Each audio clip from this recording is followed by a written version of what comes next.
ಇನ್ನು ಪಂಚಕರ್ಮ ಚಿಕಿತ್ಸೆ ಈ ವಿಷಯದ ಕುರಿತು ಡಾಕ್ಟರ್ ಸಂದೀಪ್ ಬೇಕಲ್ ಅವರೊಂದಿಗೆ ಸೂರ್ಯನಾರಾಯಣ ಭಟ್ PS ಅವರು ನಡೆಸುವ ಸಂದರ್ಶನವನ್ನು ಕೇಳೋಣ.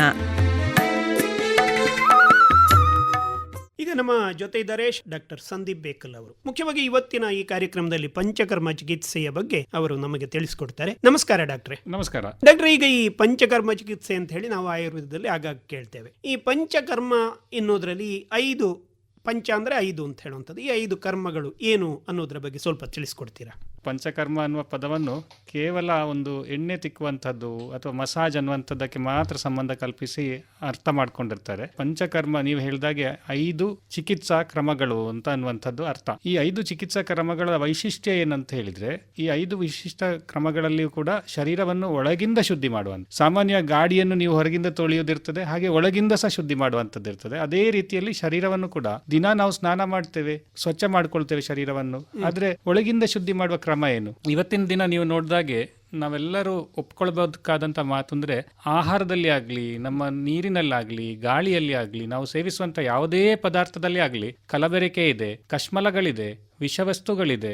ಇವೆಲ್ಲದನ್ನು ಒಳಗೆ ಏನೋ ಹೋಗ್ತದೆ, ನಿಜ, ಅದು ಕಾಣ್ತದೆ ನಮಗೆ, ಅದು ನಾವು ಅರ್ಥೈಸ್ಕೊಂಡಿದ್ದೇವೆ. ಹೊರಗೆ ಬರ್ಲಿಕ್ಕೆ ಏನಾದ್ರು ವಿಧಾನ ಇದೆಯಾ? ಖಂಡಿತವಾಗಿ ನಾವು ಯಾವುದು ವಿಧಾನವನ್ನು ಕ್ರಮಬದ್ಧವಾಗಿ ಮಾಡ್ತಾ ಇಲ್ಲ. ಶರೀರ ಕೆಲವೊಮ್ಮೆ ಮಾಡ್ತದೆ. ಈಗ ಯಾರಿಗೊಬ್ಬರಿಗೆ ಬೇದಿ ಶುರುವಾಯಿತು ಅಂತ ಹೇಳಿದ್ರೆ, ಏನೋ ಒಂದು ಕಶ್ಮಲ ಶರೀರ ಸೇರ್ಕೊಂಡಿದೆ, ಅದು ಹೊರಗೆ ಹಾಕ್ಬೇಕನ್ನುವ ದೃಷ್ಟಿಯಿಂದ ಶರೀರ ಅದನ್ನು ಪ್ರಯತ್ನ ಮಾಡಿ ಹೊರಗೆ ಹಾಕ್ತದೆ. ವಾಂತಿ ಆಯಿತು, ಶರೀರದಲ್ಲಿ ಏನೋ ಒಂದು ಕಶ್ಮಲ ಬೆರೀತು, ಅದನ್ನು ಹೊರಗೆ ಹಾಕಿತ್ತು ತನ್ನ ಪ್ರಯತ್ನ ಮಾಡಿ.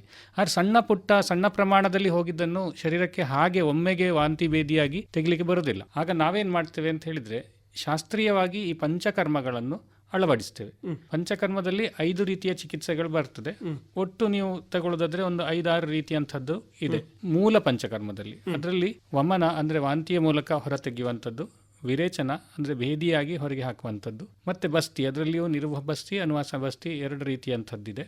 ಹಾಗೆ ನಸ್ಯ ಅಂದರೆ ಊರ್ಧ್ವಜತು ವಿಕಾರಗಳಲ್ಲಿ, ಅಂದರೆ ಶರೀರದ ನಮ್ಮ ಭುಜದ ಮೇಲಿನ ಅಂಗಗಳಲ್ಲಿ ಏನಾದರೂ ಕಶ್ಮಲಗಳಿದ್ರೆ, ಈ ಕೆಮ್ಮು, ಕಫ ಇಂಥದ್ದೆಲ್ಲ ಇದ್ದಾಗ, ಕಣ್ಣಿಗೆ ಸಂಬಂಧಪಟ್ಟದ್ದು, ತಲೆಗೆ ಸಂಬಂಧಪಟ್ಟದ್ದು, ಅದಕ್ಕೆ ನಸ್ಯದ ರೂಪದಲ್ಲಿ ಚಿಕಿತ್ಸೆ ಮಾಡ್ತೇವೆ. ಇಷ್ಟಲ್ಲದೆ ರಕ್ತ ಮೋಕ್ಷಣ ಅಂತ ನಾವೊಂದು ಕರಿತೇವೆ. ದುಷ್ಟ ರಕ್ತದಿಂದ ಆಗುವಂಥ ರೋಗಗಳನ್ನು ಹೋಗಲಾಡಿಸಲಿಕ್ಕೆ ಬೇಕಾಗಿ ರಕ್ತವನ್ನು ಹೊರ ಹಾಕುವಂಥದ್ದು, ದುಷ್ಟ ಅಂದರೆ ಕಲುಷಿತಗೊಂಡಂಥ ರಕ್ತವನ್ನು ಹೊರಗೆ ಹಾಕುವಂಥದ್ದು. ಇದು 5 ರೀತಿಯಾದಂಥ ಚಿಕಿತ್ಸಾ ಕ್ರಮಗಳು. ಅದಕ್ಕೆ ಪಂಚಕರ್ಮ ಅನ್ನುವಂಥ ಸಂಜ್ಞೆ ಇರುವಂಥದ್ದು. ಈಗ ಮುಖ್ಯವಾಗಿ ಇದನ್ನು ನಾವು ಮಾಡುವುದರಿಂದ ಏನು ಉಪಯೋಗ ಉಂಟು? ಪಂಚಕರ್ಮಕ್ಕೆ ಸ್ವಲ್ಪ ಸಮಯ ವ್ಯಯ ಮಾಡಬೇಕಾಗ್ತದೆ, ಜೊತೆಯಲ್ಲಿ ಹಣ ಕೂಡ ವ್ಯಯ ಮಾಡಬೇಕಾಗ್ತದೆ. ಇಷ್ಟೆಲ್ಲ ಮಾಡಿ ನಿಮಗೆ ಆಗುವ ಪ್ರಯೋಜನ ಏನು ಅಂತ ನಾನು ಆಗಲೇ ಹೇಳಿದಾಗೆ, ನಮ್ಮ ಶರೀರದೊಳಗೆ ಬೇರೆ ಬೇರೆ ರೀತಿಯಾದ ಕಶ್ಮಲಗಳನ್ನು ಬೇರೆ ಬೇರೆ ಸಂದರ್ಭದಲ್ಲಿ ನಾವು ತುಂಬಿಕೊಳ್ತೇವೆ. ಇವತ್ತಿನ ದಿನ ನಾವು ಫಾಸ್ಟ್ ಫುಡ್ ತಗೊಳ್ತೇವೆ, ಪ್ರಿಸರ್ವೇಟಿವ್ ಹಾಕಿದ ಆಹಾರಗಳನ್ನು ತಗೊಳ್ತೇವೆ. ನಾವು ಅನ್ಸೀಸನಲ್ ಫ್ರೂಟ್ಸ್ ಅಂತ ಹೇಳಿದ್ರೆ, ಅಕಾಲಿಕವಾಗಿ ನಾವು ಯಾವುದೇ ಹಣ್ಣುಗಳನ್ನು ಸೇವಿಸ್ತೇವಲ್ಲ, ಅದೆಲ್ಲ ಒಂದೋ ಬೇರೆ ಬೇರೆ ರೀತಿಯಲ್ಲಿ ಸಂಸ್ಕಾರಗೊಂಡಿರ್ತದೆ. ಸಂಸ್ಕರಣೆಗಳನ್ನು ಮಾಡಿ ಅದಕ್ಕೆ ಕೆಲವು ರಾಸಾಯನಗಳನ್ನು ಬೆರೆಸ್ತಾರೆ. ಹೀಗೆಲ್ಲ ಆಗಿ ನಮ್ಮ ಶರೀರದೊಳಗೆ ಬೇರೆ ಬೇರೆ ಸಂದರ್ಭದಲ್ಲಿ ಕಶ್ಮಲಗಳು ಸೇರಿಕೊಳ್ಳುತ್ತದೆ. ಅದಷ್ಟಲ್ಲದೆ ಈಗ ಆಹಾರದಲ್ಲಿ ನಾನೇನೋ ಒಂದು ರೀತಿಯಲ್ಲಿ ಪಥ್ಯ ಮಾಡಬಹುದು, ಆಹಾರವನ್ನು ನಾನು ಲಿಮಿಟ್ ಮಾಡಬಹುದು. ಆದರೆ ಗಾಳಿಗೆ ಏನ್ ಮಾಡ್ತೀರಿ ನೀವು? ಹೋದಲ್ಲಿ ಉಸಿರಾಡುವಂಥದ್ದು ಉಸಿರಾಡಲೇಬೇಕು. ನಾವು ಇವತ್ತು ಏನು ಕಾಣ್ತಾ ಇದ್ದೇವೆ, ಗಾಳಿಯಲ್ಲಿರುವಂಥ ಕಶ್ಮಲಗಳು, ಪಾರ್ಟಿಕ್ಯುಲೇಟ್ ಮ್ಯಾಟರ್ ಸಾಕಷ್ಟು ಪ್ರಮಾಣದಲ್ಲಿದೆ. ಮತ್ತೊಂದು ನೀರಿನದ್ದು, ಇವತ್ತಿನ ದಿನ RO ಎಲ್ಲ ಬಂದಿದೆ ಅನ್ನುವಂಥದ್ದು ನಿಜ. ಬೇರೆ ಬೇರೆ ರೀತಿಯಲ್ಲಿ ಶುದ್ಧಿಗೊಳಿಸಲಿಕ್ಕೆ ಅವಕಾಶ ಇದೆ. ಆದರೆ ಎಷ್ಟರ ಮಟ್ಟಿಗೆ ಶುದ್ಧಿ ಮಾಡ್ಬೋದು? ಯಾವಾಗಲೂ ಸಾಧ್ಯವ? ಅದು ಶುದ್ಧಿ ಮಾಡಿದ ನೀರಂತ ಬಾಟ್ಲಿಗಳಲ್ಲಿ ಕೊಡುವಂಥದ್ದು ನಿಜವಾಗಿ ಶುದ್ಧ ನೀರ ಆಯಿತು. ಬಾಟ್ಲಿಯಲ್ಲಿ ಹಾಕಿದ ನಂತರ ಆ ಪ್ಲಾಸ್ಟಿಕ್ ಬೆರೆಯುವಾಗ ಅದನ್ನು ನಾವೇನು ಸೇವಿಸ್ತೇವೆ? ಇವತ್ತು ಚಹಾ ಕಾಫಿಯನ್ನು ನಾವು ಹೇಗೆ ಪ್ಲಾಸ್ಟಿಕ್ನ ಲೋಟದಲ್ಲಿ ಕುಡಿತೇವೆ, ಅಥವಾ ಈ ವ್ಯಾಕ್ಸನ್ನು ಕೋಟ್ ಮಾಡಿದಂತಹ ಲೋಟದಲ್ಲಿ ಕುಡಿತೇವೆ, ಅದೆಲ್ಲ ಶರೀರಕ್ಕೆ ಸೇರಿಕೊಂಡಾಗ ಅದನ್ನು ಹೇಗೆ ಹೊರಗೆ ತೆಗಿತೀರಿ? ಪಂಚಕರ್ಮಗಳು ಅದಕ್ಕೆ ಮೂಲ ಕಾರಣ. ಅಂದರೆ ಅದರಿಂದ ನಾವು ಈ ಶರೀರವನ್ನು ಒಳಗಿಂದ ಶುದ್ಧಿ ಮಾಡ್ಬೋದು. ಈ ಹೊರಗಿಂದ ನೀವು ಚಂದ ಮಾಡಿ ಏನೇ ನೀವು ಕಾಸ್ಮೆಟಿಕ್ಸ್ ಹಾಕಿ ನಿಮ್ಮ ಶರೀರವನ್ನು ಚಂದ ಕಾಣುವಾಗೆ ಮಾಡಬಹುದು. ಆದರೆ ಒಳಗಿಂದ ಶುದ್ಧಿ ಇಲ್ಲದೆ ಇದ್ದರೆ ಮುಂದೊಂದು ದಿನ ರೋಗಕ್ಕೆ ತುತ್ತಾಗ್ತೀರಿ. ಇವತ್ತು ನಾವು ಅದನ್ನೇ ಕಾಣ್ತಾ ಇದ್ದೇವೆ. ಇವತ್ತಿನ ದಿನ ಕ್ಯಾನ್ಸರ್ನ ಪ್ರಮಾಣ ಜಾಸ್ತಿ ಆಗಿದೆ, ಗ್ಯಾಸ್ಟ್ರಿಕ್ನ ಪ್ರಮಾಣ ಜಾಸ್ತಿ ಆಗಿದೆ, ಬೇರೆ ಬೇರೆ ರೋಗಗಳು ನಿಮ್ಮ ಯಾವ ಅಂಗಕ್ಕೆ ಸಂಬಂಧಪಟ್ಟಿದ್ದು ನೋಡಿದರೂ ರೋಗದ ಸಂಖ್ಯೆಯಲ್ಲಿ ತುಂಬ ಹೆಚ್ಚಳ ಆಗಿದೆ. ಈಗ ಮುಖ್ಯವಾಗಿ ಈ ರೀತಿಯ ಒಂದು ಪಂಚಕರ್ಮ ಚಿಕಿತ್ಸೆಯನ್ನು ನಾವು ಮಾಡಬೇಕಾದ್ರೆ ಇದಕ್ಕೆ ಯಾವುದಾದ್ರೂ ಕೂಡ ಏಜ್ ಅಥವಾ ವಯಸ್ಸಿನ ಮಿತಿ ಉಂಟಾ ಅಂತ ಹೇಳಿದ್ರೆ ಮಕ್ಕಳು ಮಾಡಿಸ್ಬೋದಾ ಅಥವಾ ವೃದ್ಧರು ಮಾಡಿಸ್ಬೋದಾ, ಹೇಗೆ ಅಂತ? ವಯೋಮಿತಿ ಎಲ್ಲ ಪಂಚಕರ್ಮಗಳಿಗೂ ಇದೆ. ಎಲ್ಲ ಪಂಚಕರ್ಮಗಳಿಗೂ ಸಹ ಒಂದು ಕಾಲಮಾನ ಇದೆ. ಅಂದರೆ ಶರೀರ ಒಂದು ಪಕ್ವ ಆಗಿರಬೇಕು. ಅದರಿಂದಾಗಿ ಹೆಚ್ಚಿನ ನಾವು 12 ವರ್ಷ ಇಲ್ಲ 18 ವರ್ಷದ ನಂತರ ಮತ್ತು 60 ವರ್ಷದ ಒಳಗೆ, ಯಾಕಂದರೆ ಈ ಪಂಚಕರ್ಮಗಳು ಮಾಡುವಾಗ ಶರೀರಕ್ಕೆ ಒಂದು ಬಲ ಕೂಡ ಇರಬೇಕಾಗ್ತದೆ. ತೀರಾ ಬಲ ಇಲ್ಲದ ಶರೀರದಲ್ಲಿ ಪಂಚಕರ್ಮ ಚಿಕಿತ್ಸೆ ಮಾಡಲಿಕ್ಕೆ ಹೋದರೆ ಅದರಿಂದ ನಷ್ಟವೇ ಜಾಸ್ತಿ ಹೊರತು ಪ್ರಯೋಜನ ಆಗಲಿಕ್ಕಿಲ್ಲ. ಆ ದೃಷ್ಟಿಯಲ್ಲಿ ಪಂಚಕರ್ಮವನ್ನು ಹೆಚ್ಚಾಗಿ 12ರಿಂದ 60ನೇ ವಯಸ್ಸೊಳಗೆ ಇಲ್ಲ 18ರಿಂದ 60ನೇ ವಯಸ್ಸೊಳಗೆ, ಮತ್ತು ಇನ್ನೂ ಸೂಕ್ಷ್ಮವಾಗಿ ಹೇಳಬೇಕಂತ ಹೇಳಿದರೆ ಆ ವ್ಯಕ್ತಿಯ ಶರೀರ ಬಲವನ್ನು ನೋಡಿಕೊಂಡು ಯಾವ ಪಂಚಕರ್ಮವನ್ನು ಮಾಡಬಹುದು ಅನ್ನುವಂಥದ್ದು ಕೂಡ ಇದೆ. ಬರೀ ವಯೋಮಿತಿಯನ್ನು ಮಾತ್ರ ಅನುಸರಿಸಿ ನಾವು ಮಾಡಿದರೂ ಕೂಡ ತಪ್ಪಾಗ್ತದೆ. ಅದು ಸರಿ. ಇದು ಒಂದು ಚಿಕಿತ್ಸೆ ಅಂತ ಹೇಳುವುದರಿಂದಾಗಿ ಇದನ್ನ ರೋಗಿಗಳು ಮಾತ್ರ ಮಾಡಬೇಕಾ ಅಥವಾ ಆರೋಗ್ಯವಂತರು ಮಾಡಬಹುದಾ ಅಂತ?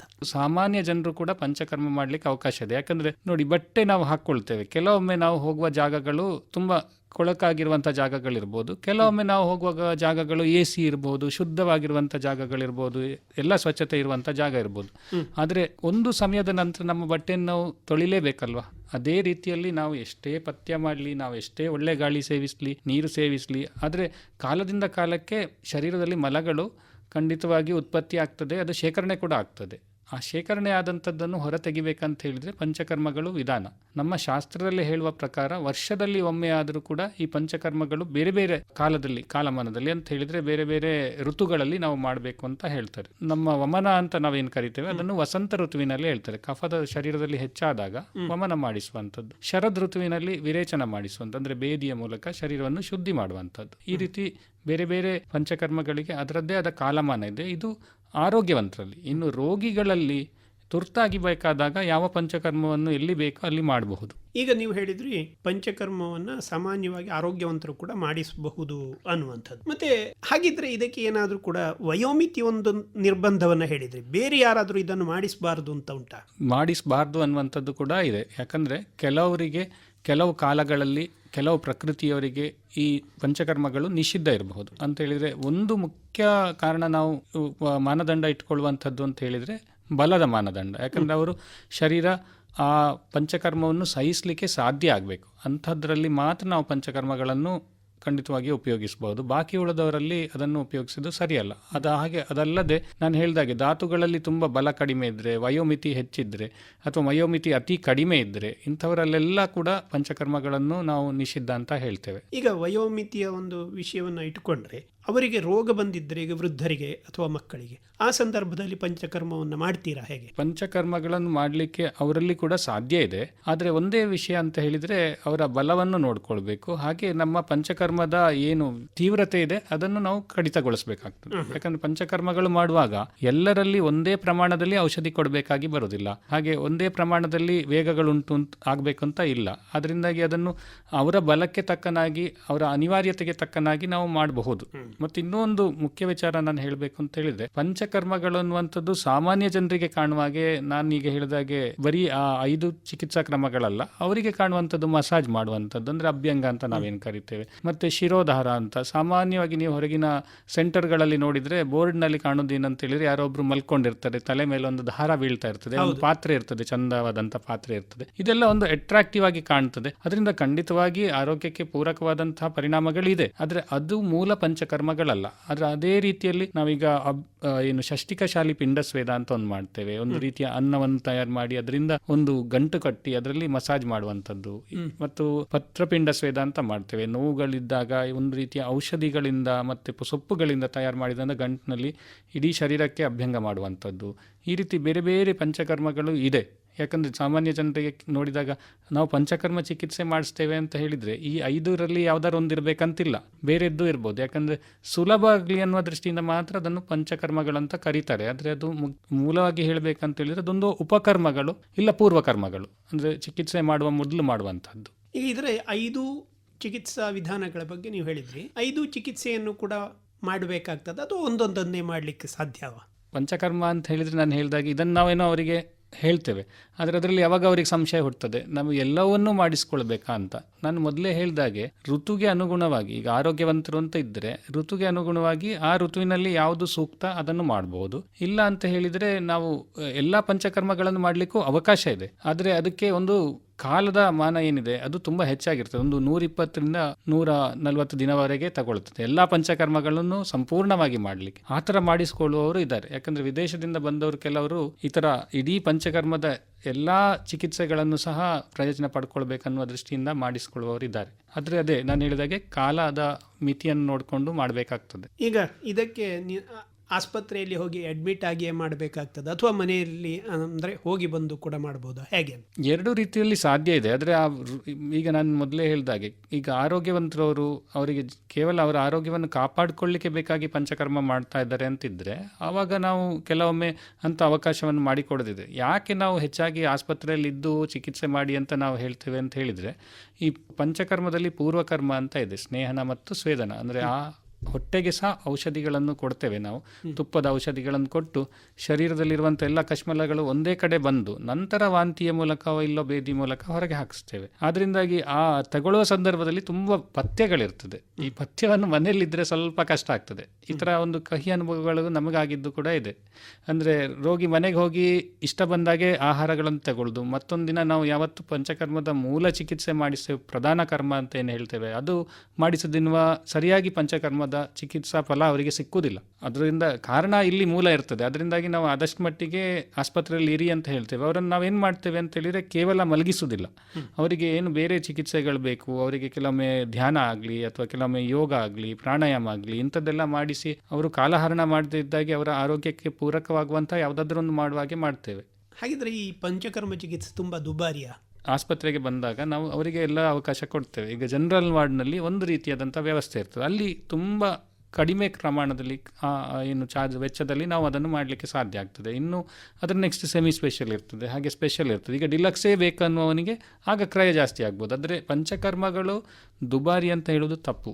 ಆದರೆ ಪಂಚಕರ್ಮಗಳು ನೀವು ಯಾವ ವ್ಯವಸ್ಥೆಯಲ್ಲಿ ಬೇಕು ಅಂತ ನೀವು ಡಿಸೈಡ್ ಮಾಡಿದರೆ ಆಗ ಅದರ ವ್ಯವಸ್ಥೆಯಲ್ಲಿ ನಾವು ಕೊಡಲಿಕ್ಕೆ ಅವಕಾಶ ಇದೆ. ಒಳ್ಳೆಯದು ಡಾಕ್ಟರ್ ಸಂದೀಪ್ ಬೇಕಲ್ ಅವರೇ, ಮುಖ್ಯವಾಗಿ ಇವತ್ತು ಈ ಪಂಚಕರ್ಮ ಚಿಕಿತ್ಸೆ ಮತ್ತು ಇದನ್ನು ಮಾಡಿಸುವ ರೀತಿಯ ಬಗ್ಗೆ ಒಂದು ಮಾಹಿತಿಯನ್ನು ನೀಡಿದ್ದೀರಿ. ಧನ್ಯವಾದಗಳು, ನಮಸ್ಕಾರ. ಇದುವರೆಗೆ ಪಂಚಕರ್ಮ ಚಿಕಿತ್ಸೆ ಈ ವಿಷಯದ ಕುರಿತು ಡಾಕ್ಟರ್ ಸಂದೀಪ್ ಬೇಕಲ್ ಅವರೊಂದಿಗೆ ಸೂರ್ಯನಾರಾಯಣ ಭಟ್ PS ಅವರು ನಡೆಸಿದ ಸಂದರ್ಶನವನ್ನು ಕೇಳಿದಿರಿ. ಮುಂದಿನ ಕಾರ್ಯಕ್ರಮದಲ್ಲಿ ಮತ್ತೆ ಭೇಟಿಯಾಗೋಣ. ನಮಸ್ಕಾರ. ರಾಜ್ಯದ ಎಲ್ಲ ಬಾನುಲಿ ಕೇಂದ್ರಗಳಿಂದ ಪ್ರಸಾರವಾದ ಈ ಕಾರ್ಯಕ್ರಮ ಆಕಾಶವಾಣಿ ಮಂಗಳೂರು ಕೇಂದ್ರದ ಕೊಡುಗೆ.